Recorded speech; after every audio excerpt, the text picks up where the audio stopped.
வணக்கம் நண்பர்களே, நீங்க எல்லாம் சிறப்பா இருப்பீங்கன்னு நான் நம்புறேன்.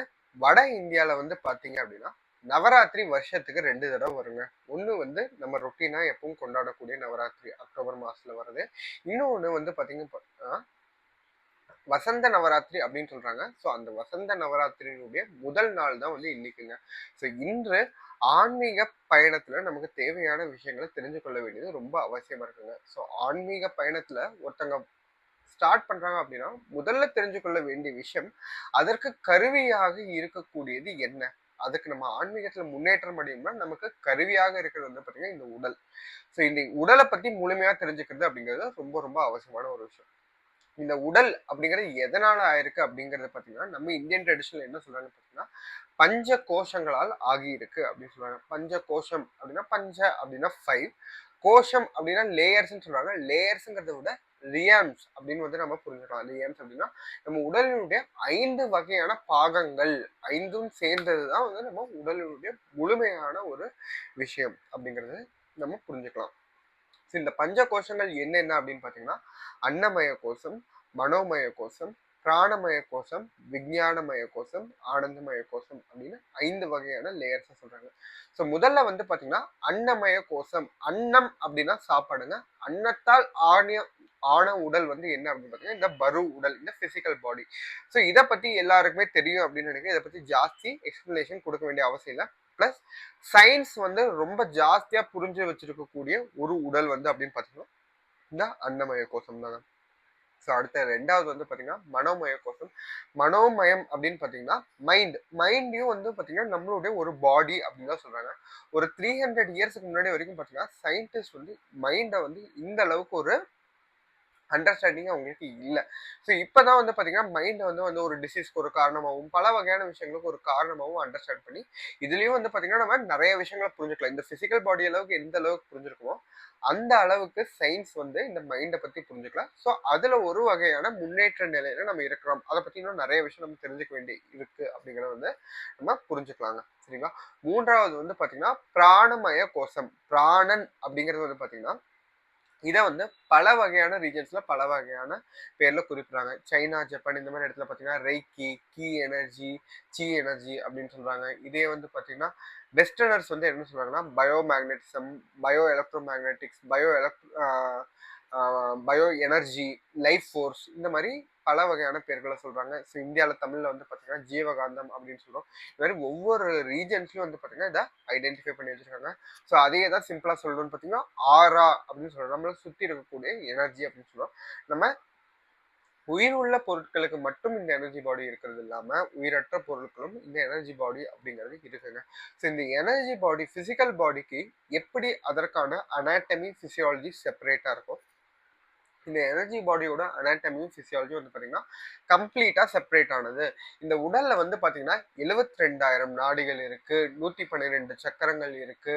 அது மட்டும் இல்லாம இந்த 7 சக்கரங்கள் மூலாதாரம், சுவாதிஷ்டானம், மணிப்பூரகம், அனாகதம், விசுத்தி, ஆகினை, துரியம் அப்படின்னு சொல்லக்கூடிய சக்கரங்கள் இருக்குன்னு சொல்லும்போது இது எல்லாமே பாத்தீங்கன்னா பிசிக்கல் பாடியில இருக்கிறதா நம்ம அண்டர்ஸ்டாண்ட் பண்ணிக்காம இது எல்லாமே எனர்ஜி பாடியில இருக்கு அப்படிங்கறத நம்ம கிளியரா புரிஞ்சுக்கணுங்க. ஸோ இப்போ பாத்தீங்கன்னா ஆகினை அப்படிங்கிறது இந்த புருவ மத்தியில இருக்கு அப்படின்னு நம்ம சொல்றோம் அப்படின்னா அது புருவ மத்தியிலேயே கிடையாது. இப்ப நம்ம பிசிக்கல் பாடியை கட் பண்ணி பார்த்தா ஆகினை சக்கரம் தெரியுமா அப்படின்னு கேட்டா கண்டிப்பா தெரியாது. ஆகினை சக்கரம் இந்த எனர்ஜி பாடி இருக்கு. அந்த எனர்ஜி பாடியோட இருக்கிற இடத்த நம்ம பிசிக்கல் பாடியில ஒரு இடத்துல நம்ம ஃபீல் பண்றோம் அப்படிங்கறது நம்ம கிளியரா தெரிஞ்சுக்கணுங்க. ஸோ அதே மாதிரிதான் நிறைய தடவை நான் யோகா சொல்லி தரும்போது கேட்பாங்க, மூலாதாரம் இங்க இருக்கு, சுவாதிஷ்டானம் இங்க இருக்கு, மணிப்புரகம் இங்க இருக்கு அப்படின்னு சொல்லுவோம். அது முதுகு தண்டுல எந்த இடத்துல இருக்குங்க, எக்ஸாக்டா நடுவுல இருக்குங்களா, முதுகு தண்டுல ஒரு ஹோல் இருக்குங்களா, அந்த ஹோல்ல அந்த எனர்ஜி பாஸ் ஆகுதுங்களா அப்படின்லாம் கேட்பாங்க. அது எதுவுமே கிடையாதுங்க. பிசிக்கல் பாடி அப்படிங்கிறது தனி, இந்த எனர்ஜி பாடி அப்படிங்கிறது தனி. இந்த எனர்ஜி பாடியில இது ஆக்டிவேட் ஆகும்போது அதை பிசிக்கல் பாடியில ஒரு இடத்துல நம்ம ஃபீல் பண்றோமே தவிர அது பிசிக்கல் பாடியில இருக்கு அப்படிங்கறத நம்ம புரிஞ்சு கொள்ள வேண்டிய அவசியம் கிடையாது. அப்படி கிடையாது. எனர்ஜி பாடிங்கிறது தனியா இருக்கு, அது எனர்ஜி பாடியில இருக்கு. அதனுடைய எக்ஸ்பிரஷனை நம்ம பிசிக்கல் பாடியில உணர்றோம் அப்படிங்கறது நம்ம தெரிஞ்சுக்கலாம். சரிங்களா?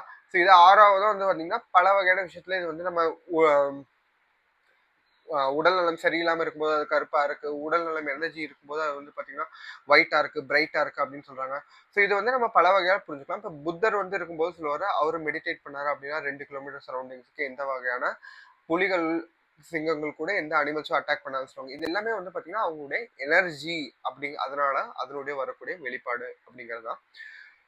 ஸோ இந்த எனர்ஜி பாடியில புரிஞ்சுக்கணும் அப்படின்னா இப்போ யோகாவுக்கும் ஜிம்முக்கும் என்ன வித்தியாசம் அப்படின்னு பார்த்தீங்கன்னா, யோகா வந்து பிசிக்கல் பாடியை மட்டும் இம்ப்ரூவ் பண்றதுக்கான ஒரு டூல் கிடையாது. ஜிம் பிசிக்கல் பாடி இம்ப்ரூவ் பண்றதுக்கான டூல். பட் யோகா வந்து எனர்ஜி பாடியுமே வந்து டெவலப் ஆகும். இந்த யோகா மெடிடேஷன்ல இந்த எனர்ஜி பாடியினுடைய ஸ்ட்ரென்த்தை வந்து நம்ம அதிகப்படுத்திக்கலாம். ஸோ அதே வந்து பார்த்தீங்கன்னா பிளாக் மேஜிக்னு சொல்லக்கூடிய இந்த மாந்திரிகம் இதெல்லாம் செஞ்சு பண்ணும்போது பார்த்தீங்கன்னா அதை ஹிட் பண்றது வந்து பார்த்தீங்கன்னா எனர்ஜி பாடி தான் வந்து உங்களுக்கு அட்டாக் பண்ணுதே தவிர அது மற்ற எதையும் உங்களுக்கு அட்டாக் பண்றது இல்லை. ஸோ இதனாலதான் தமிழ்ல ஒரு பழமொழி சொல்லுவாங்க, கல்லடி பட்டாலும் கண்ணடி படக்கூடாது அப்படின்னு சொல்லுவாங்க. கண்ணடினா கண் திருஷ்டி, ஓகேங்களா? கல்லடி அப்படின்னா ஒருத்தனை எனக்கு பிடிக்கல அப்படின்னா நான் என்ன பண்ணலாம், பிசிக்கலா போய் அவனை ஒரு கட்டையை வச்சு அடிக்கலாம். ஸோ இது வந்து அவனை துன்புறுத்துறதுக்கான ஒரு வழி. பட் ஆனால் பிசிக்கலா நான் அடிச்சேன் அப்படின்னா எனக்கு தூக்கி ஜெயில போட்டுருவாங்க.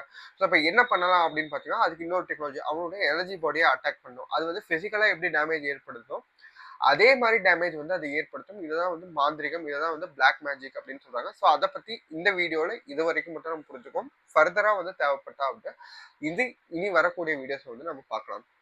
சரிங்களா? 4வது வந்து பாடி வந்து பாத்தீங்கன்னா விஞ்ஞானமய கோஷம். விஞ்ஞானம் அப்படின்னா விசேஷ ஞானம். இருக்கிறதுல சிறந்த ஞானம் என்னது அப்படின்னு பாத்தீங்கன்னா, நம்ம பாடி எதனால ஆயிருக்கு அப்படின்னு பாத்தீங்கன்னா, நம்ம பாடி செல்ஸ்னால ஆயிருக்கு. இந்த செல்ஸ் எதனால ஆயிருக்கு அப்படின்னு பாத்தீங்கன்னா ஆட்டம்ஸால ஆயிருக்கு. ஸோ இப்போ எனக்கு முன்னாடி ஒரு கேமரா இருக்கு, ஒரு ஃபோன் இருக்கு, ஒரு சேர் இருக்கு, எல்லாமே இருக்கு அப்படின்னா இதெல்லாம் எதனால இருக்கு அப்படின்னு பாத்தீங்கன்னா இதுவும் வந்து ஆட்டம்ஸால தான் இருக்கு.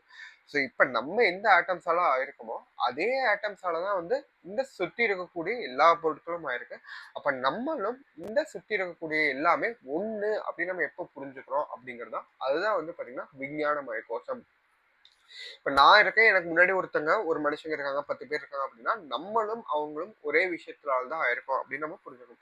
ஃபார் எக்ஸாம்பிள் இது எப்படி புரிஞ்சுக்கணும் அப்படின்னு பாத்தீங்கன்னா, இப்ப எனக்கு விரல் இருக்கு அப்படின்னு பாத்தீங்கன்னா இதை வந்து நம்ம பாத்தீங்கன்னா ஆள்காட்டி விரல் சொல்றோம், இதை வந்து சுண்டு விரல் சொல்றோம், இது நடு விரல், இது மோதிர விரல், சுண்டு விரல், இது வந்து கட்டை விரல். ஒவ்வொரு விரலையும் வந்து பாத்தீங்கன்னா நம்ம பல வகையான பேர்கள் சொல்றோம். எல்லாருமே அதே செல்ஸால் தான் இருக்கு. இப்ப பாடியில வந்து பாத்தீங்கன்னா கிட்னி வந்து நெஃப்ரான்ஸால இருக்கு, லிவர் வந்து ஹெப்படோசைட்ஸால இருக்கு, பிரெயின் வந்து நியூரான்ஸால இருக்கு. ஒவ்வொன்றும் டிஃப்ரெண்டான செல்ஸால இருந்தாலும் எல்லாமே நம்மளுடைய பாடியினுடைய ஒரு பகுதி அப்படின்னு நம்ம உணர்றதுனால வந்து பாத்தீங்கன்னா எல்லாமே நம்மளுடைய செயல்பாடுக்கு ஒருங்கிணைந்து நம்ம ஹெல்த்தியா இருக்கிறது உதவி பண்ணுது. இப்ப நான் இந்த விரல் அசைக்கணும் அப்படின்னு பார்த்தீங்கன்னா ஈஸியா வந்து அசைக்க முடியுது. ஏன் அப்படின்னா இது என்னுடைய உடலினுடைய ஒரு பாகம் அப்படின்னு நான் உணர்றதுனால இது ஈஸியா பண்ண முடியுது. இப்ப நான் பேசணும்னு நினைக்கும் போதும் என்னால எளிமையா பேச முடியுது. இதே மாதிரிதான் நம்மளை சுத்தி இருக்கக்கூடிய எல்லாரும் நம்மளுடைய ஒரு பாகம். நம்ம சுத்தி இருக்கக்கூடிய எல்லா மேனிஃபெஸ்டட் அப்சல்யூட், ரெண்டு விஷயம் வந்து நம்ம கிளியரா தெரிஞ்சுக்கோங்க. ஒன்னு மேனிஃபெஸ்டட் அப்சல்யூட், இன்னொன்று வந்து அன்மேனிஃபெஸ்டட் அப்சல்யூட். மேனிஃபெஸ்டட் அப்சல்யூட்னா இந்த உலகத்துல இருந்து வெளிப்பட்ட எல்லா விஷயங்கள், யூனிவர்ஸ்ல எக்ஸ்பிரஸ் ஆயிருக்கக்கூடிய எல்லா விஷயங்களும் மேனிஃபெஸ்டட் அப்சல்யூட். அதை தான் வந்து சக்தி அப்படின்னு சொல்றோம். எந்தெந்த விஷயங்களை எக்ஸ்பிரஸ் ஆகல பட் ஆனால் ஸ்டில் அப்சல்யூட்டா எல்லாத்துக்குமே ஆதாரமாகவும் அடிப்படையாகவும் இருக்கிறது வந்து பாத்தீங்கன்னா அன்மேனிஃபெஸ்டட் அப்சல்யூட். இதை பத்தி ஆல்ரெடி சிவம் சக்தி இந்த வீடியோஸ் எல்லாம் நான் போட்டிருக்கேன். அந்த வீடியோஸ் இப்போ வந்து டைம் கருதி நான் அதை ஃபுல்லா எக்ஸ்பிளைன் பண்ணுங்க. அந்த வீடியோஸோட லிங்க் வந்து உங்களுக்கு டிஸ்கிரிப்ஷன்ல தர, கண்டிப்பா செக் பண்ணி பாருங்க. ஸோ அந்த எல்லா மேனிஃபெஸ்ட் அப்சல்யூட்டும் வந்து நம்ம இந்த சுற்றி இருக்கக்கூடிய உலகம் நம்மளுடைய ஒரு பாகம் அப்படின்னு நம்ம எப்போ உணர்றோமோ, இந்த விரலை அசைக்கிறது எப்படினால ஒரு செகண்ட்ல வந்து நினைத்த மாத்திரத்துல அசைக்க முடியும். இந்த உலகம் எல்லாமே நம்மளுடைய ஒரு பாகம்னு நினைக்கும் போது நம்ம வேண்டிய விஷயங்கள் இந்த எக்ஸ்டர்னல் வேர்ல்டுல வந்து மிக எளிதாக வந்து நம்ம நடத்தி கொள்ள முடியும். நம்ம வேண்டியதுதான் நம்மளுடைய எக்ஸ்பிரஷனா தான் வெளியில் நடக்குது அப்படிங்கிறத வந்து நம்ம கிளியரா புரிஞ்சுக்கலாம். இப்போ வந்து என்னுடைய லிவர் வந்து சரியா வேலை செய்யல அப்படின்னா நான் வயிற்றுக்குள்ள என்ன போட்டோம்னா அது வந்து சரியா நான் சாப்பிடல, இல்லை பிசிக்கல் ஆக்டிவிட்டியில இந்த மாதிரி ஒரு காரணத்தினால தான் அந்த லிவர் வந்து கெட்டு போயிருக்கு. அதே மாதிரிதான் இந்த உலகத்துல இருக்கவங்க ஒருத்தங்க, சில பேர் உங்களுக்கு பிடிக்கல, சில பேர் உங்களை அட்டாக் பண்றாங்க அப்படின்னா அவங்க உங்களோட ஒரு உடலுடைய ஒரு பகுதி தான், அவங்க உங்களுடைய விஞ்ஞானமய கோஷத்துல இருக்கவங்க தான். ஸோ அப்ப நீங்க என்னத்தை போட்டீங்களோ அதுதான் வந்து அந்த இடத்துல ரிஃப்ளெக்ட் ஆயிருக்கு அப்படிங்கறத கிளியரா தெரிஞ்சுக்கிறது ரொம்ப ரொம்ப அவசியம். 5வது வந்து பாத்தீங்கன்னா ஆனந்தமய கோஷம். ஆனந்தமய கோஷம் அப்படின்னா பிளிஸ் பாடி அப்படின்னு சொல்றாங்க. ஆனந்தம்னா எல்லாருக்கும் தெரியுங்க, ஹாப்பினஸ். ஆனந்தம் ஏன் ஆனந்தம் சொல்றாங்க, இது வந்து ஒரு எக்ஸ்பிரஷன், ஒரு உணரக்கூடிய தன்மையாக அப்படிதான் சொல்றாங்களே தவிர இதை வந்து ஒரு பிசிக்கலான ஒரு இதா சொல்லல. ஏன் அப்படின்னா இதனுடைய தன்மையே அன்எக்ஸ்பிரஸ்டு, இந்த அன்மேனிஃபெஸ்ட் அப்சல்யூட் தான் வந்து ஆனந்தமய கோஷம் அப்படின்னு சொல்றாங்க. அன்மேனிஃபெஸ்ட் அப்சல்யூட்னா என்ன, ஷார்ட்டா சொல்றாங்க. இப்போ நான் இருக்கேன் அப்படின்னா நான் எங்க இருந்து வந்திருக்கேன், என்னுடைய அப்பா அம்மாட்ட இருந்து வந்திருக்கேன். எங்க அம்மா அப்பா எப்ப எங்க இருந்து வந்திருக்காங்க, அவங்களுடைய அப்பா அம்மாட்ட இருந்து வந்தாங்க. இப்படி நீங்க ட்ரேஸ் பண்ணிட்டே போனீங்க அப்படின்னா எல்லாருமே ஒரு ஆண் ஒரு பெண்ல இருந்து தான் வந்திருப்போம், இந்த மொத்த ஹியூமன் லீனியேஜுமே. அவங்க எங்க இருந்து வந்திருப்பாங்க? ஒரு ஃபிஃப்த் சென்ஸ் பீயிங். அதுதான் வந்து பாத்தீங்கன்னா நம்ம தியரி ஆஃப் எவல்யூஷன் சொல்றாங்க. அந்த ஃபிஃப்த் சென்ஸ் பீயிங் எங்க இருந்து வந்திருக்கும்? Fourth sense. அது எங்க இருந்து வந்திருக்கும்? Third, second, first. அந்த ஒரு அறிவு இருக்கக்கூடிய உயிரினமான தாவரங்கள் எங்க இருந்து வந்திருக்கும்னு பாத்தீங்கன்னா அது ஒரு உயிரற்ற தன்மையில இருந்து தான் வந்திருக்கும். அந்த உயிரற்ற தன்மைகள்லாம் எதுல இருந்து வந்திருக்கு? பஞ்சபூதங்கள். நிலம், நீர், நெருப்பு, காற்று, ஆகாசம். இந்த பஞ்சபூதங்களும் எதனால ஆயிருக்கு அப்படின்னு பாத்தீங்கன்னா அணுக்கள்னால ஆயிருக்கு. சில வருடங்களுக்கு முன்னாடி இந்த அணுக்கள் அப்படிங்கறத பிரிக்க முடியாதுன்னு சொன்னாங்க. ஸோ இப்போ வந்து அதை பிரிக்கலாம் அப்படின்னு கண்டுபிடிச்சாங்க. அது வந்து பாத்தீங்கன்னா புரோட்டான்ஸ், நியூட்ரான்ஸ், எலக்ட்ரான்ஸ் சொன்னாங்க. கொஞ்ச நாளைக்கு முன்னாடி அந்த புரோட்டான்ஸ், நியூட்ரான்ஸ், எலக்ட்ரான்ஸும் பிரிக்க முடியாது அப்படின்னு சொன்னாங்க. இப்போ அதையும் பிரிக்கலாம். மல்டிபிள் சப்பாட்டமிக் பார்ட்டிகல்ஸ் இருக்கு. ஈவன் 14 சப்பாட்டமிக் பார்ட்டிகல்ஸ் இருக்கு.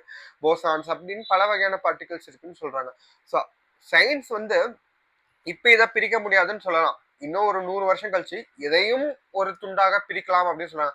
அந்த மாதிரி அட் தி எண்ட்ல ஒரு பார்ட்டிகளுக்கு வருவாங்க. இது வந்து பாத்தீங்கன்னா எந்த வகையான பிரிக்கவும் முடியாது. அல்டிமேட்டா அதுதான் வந்து எல்லாத்துக்கும் ஆதாரமாக இருக்கக்கூடிய ஒரு பார்ட்டிகளாக இருக்குங்க. ஸோ அந்த பார்ட்டிகல் அல்டிமேட்டா எங்க இருந்து வந்திருக்குன்னு பாத்தீங்கன்னா ஒன்றுமற்ற ஒரு தன்மையிலிருந்து தான் அது வந்திருக்கும். சரிங்களா? அந்த ஒன்றுமற்ற தன்மையை தான் வந்து பாத்தீங்கன்னா இது எல்லாத்துக்குமே அடிப்படையா இருக்கு. அந்த ஒன்றுமற்ற தன்மையில தான் நம்ம எல்லாருமே வந்திருக்கோம். எல்லா எக்ஸ்பிரஸ்டு திங்குமே அந்த ஒன்றுமற்ற தன்மையில தான் வந்திருக்கு. ஸோ அந்த ஒன்றுமற்ற தன்மையா இருக்கிறது வந்து பாத்தீங்கன்னா அதுதான் வந்து பாத்தீங்கன்னா அன்மேனிஃபெஸ்டடா இருக்கு. ஆனாலும் அது முழுமையாக இருக்கு. அதுதான் அன்மேனிஃபெஸ்டபிலிட்டின்னு சொல்றோம். ஸோ அந்த ஒன்றுமற்ற தன்மையில இருந்து வந்தக்கூடிய எல்லா விஷயங்களும் வந்து பாத்தீங்கன்னா மேனிஃபெஸ்டடா இருக்கு.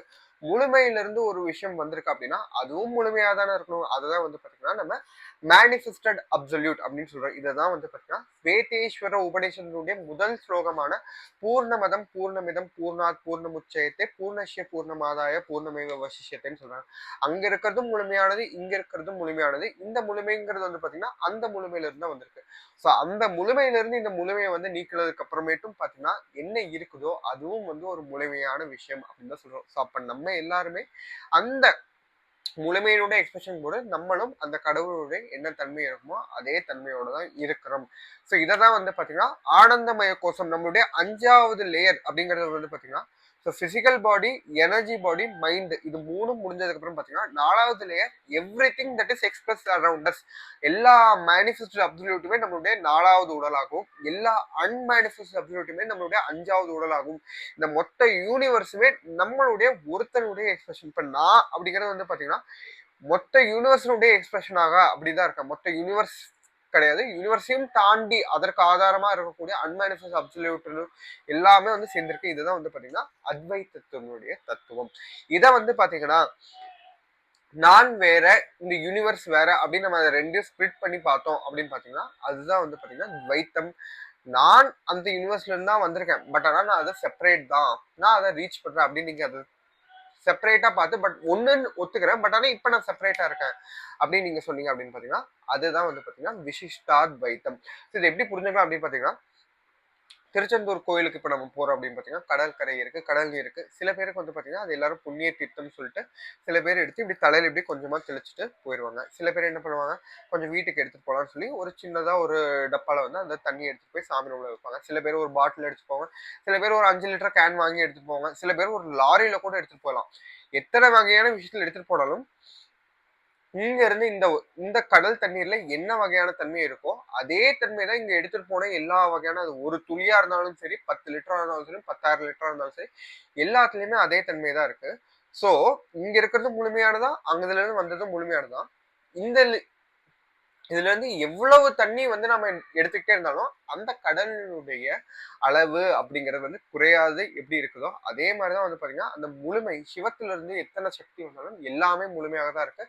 பிளஸ் அதனுடைய தன்மையோட எக்ஸ்பிரஷனாவே தான் இருக்குது அப்படிங்கறது வந்து நம்ம புரிஞ்சுக்கணுங்க.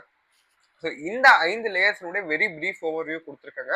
ஸோ இந்த 5 லேயருக்கும் வந்து பார்த்தீங்கன்னா 5 வகையான கான்சியஸ்னஸ் இருக்கு. ஸோ இப்போ நான் சொல்லக்கூடிய இந்த 5 கோஷங்களை பற்றின டீட்டெயில்ஸ் வந்து ஆல்ரெடி என்னுடைய புக்கான meta bio cognitive remodulation in the light of yoga sutras for a life of higher பாசிபிலிட்டியில் கிளியராக வந்து நான் சொல்லியிருக்கேங்க. அதனுடைய சாஃப்ட் காப்பி அவைலபிளாக இருக்கு, ஹார்ட் காப்பி சீக்கிரமாக அவைலபிள் பண்ணுறாங்க. ஸோ அதனுடைய லிங்க் வந்து டிஸ்கிரிப்ஷன் தரேன், விருப்பம் இருக்கவங்க செக் பண்ணி பார்த்துக்கோங்க. ஓகேங்களா? ஸோ 2வது விஷயம் அடுத்து வந்து பார்த்தீங்கன்னா இந்த 5 வகையான லேயர்ஸ்க்கும் 5 வகையான கான்சியஸ்னஸ் இருக்குங்க. ஸோ அதை உங்களுக்கு அடுத்த வீடியோவில் நான் வந்து கண்டிப்பாக சொல்கிறேங்க. ஸோ இந்த வீடியோ பதிவு உங்களுக்கு பயனுள்ளதாக இருக்கும் நான் நம்புகிறேன். டே 2 ஆஃப் நவராத்திரியில் அடுத்த வீடியோவோட உங்களை வந்து சந்திக்கும் முறை உங்களிடமிருந்து விடைபெறுவது உங்கள் மருத்துவ அளவில் உங்கள் நலவாழ்விற்கான மண் தொண்டன். ஓம் சக்தி.